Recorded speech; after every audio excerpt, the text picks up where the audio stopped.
Hey guys, welcome back. Kirby, I have a question for you.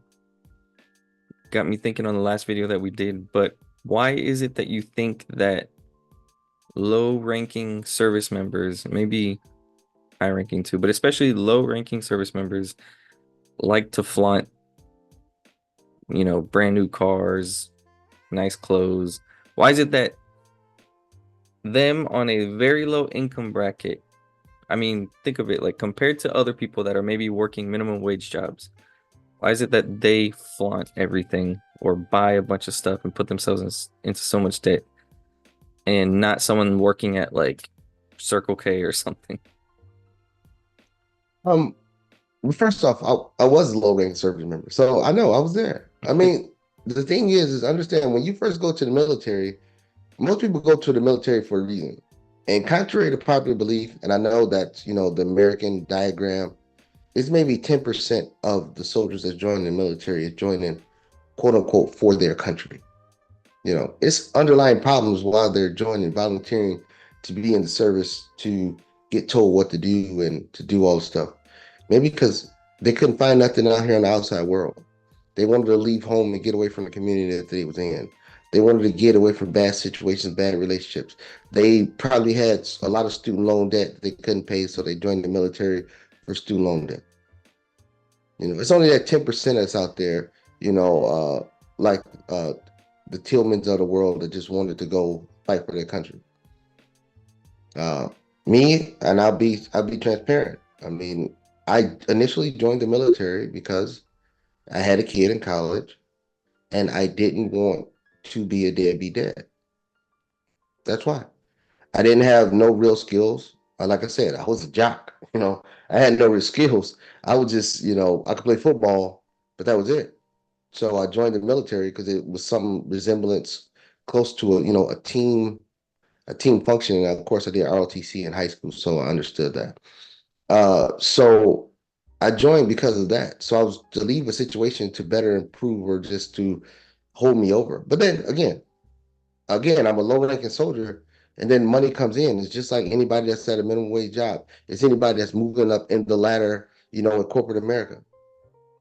The person who started as an entry level employee and then moved their way up to management is still not in the same house, renting the same house or living, I mean, have the same car or anything like that. They it's called the word is called life creep. And then of course they always overshoot what they can afford. They really can afford. Like being a private buying a Mustang, your income don't translate to Mustang car payments. But the same thing with somebody moving into management. They salary might move to, 100, I mean $200,000 a year, but they're gonna be buying 800, 900, all $1 million property just so they can say, "Hey, I made it." No, you didn't make it. You just traded one liability for the next liability to pay. But that's what people do. Instead of just, "Hey, I make more money," and then live their life because they make more money, they have to show the world, "Hey, my position say I should be here, or I feel like I should be here because I make X, Y, and Z." I'll be totally honest with you, Alex. When I moved here, I don't make. I say I make same house. I moved here to Florida, moved in the same house. I probably make 25 times more money now than I did when I first moved here 10 years ago. It's probably more than that. And I'm still saying everything's still the same because they transfer more liabilities and more headaches the more they move up. You're supposed to be trying to escape the rat race, but they just keep putting themselves in a bigger rat race the whole way. So that's really what happened.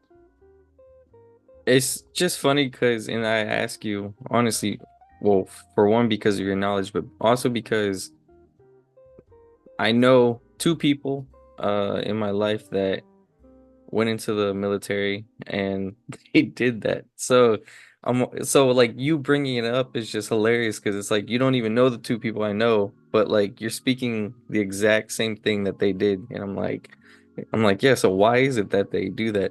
But it makes sense. I mean, especially when you compared it to someone getting a promotion into management.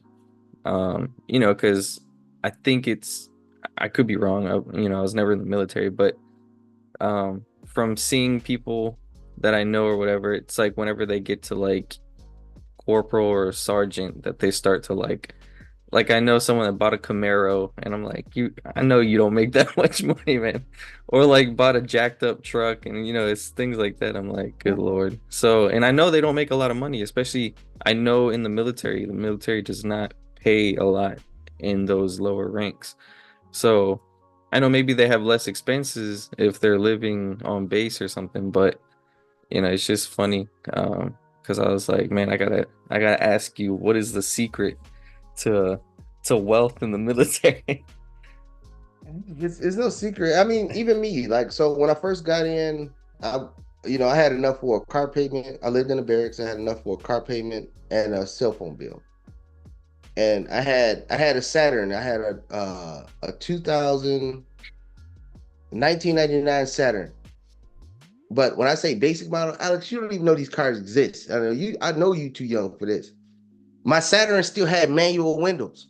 So if somebody came up on my passenger side, I had to lean over and then do the jug just to bring the window down.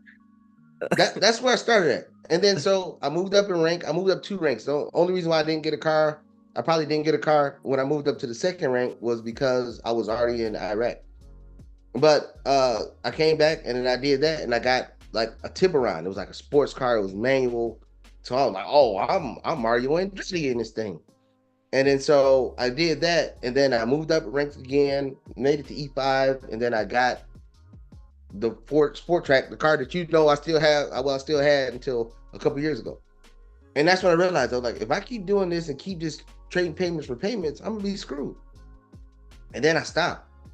And then again, so from that time when I bought that car in 2005, it was 2005. I got 2005 all the way into 2019. Yeah, 2009, 2020, actually, or 21. One of those. I kept it the whole time, paid it off. And then all that money that I was paying towards those car payments, I just, put into investments and things like that. But that's what they do. And the more they move up in rank, I know people in the military from E1 to E9.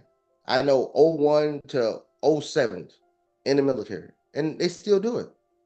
They feel like because I'm this rank, I have to present this to the soldiers. I have to present this to the world that because I'm this rank. Rarely do you see somebody move to E1 to E5 to E6 to E9 and then they still living in way below their means of what they're doing. And but it's the same way in corporate America. It's not just in the military. It's the same way in corporate America.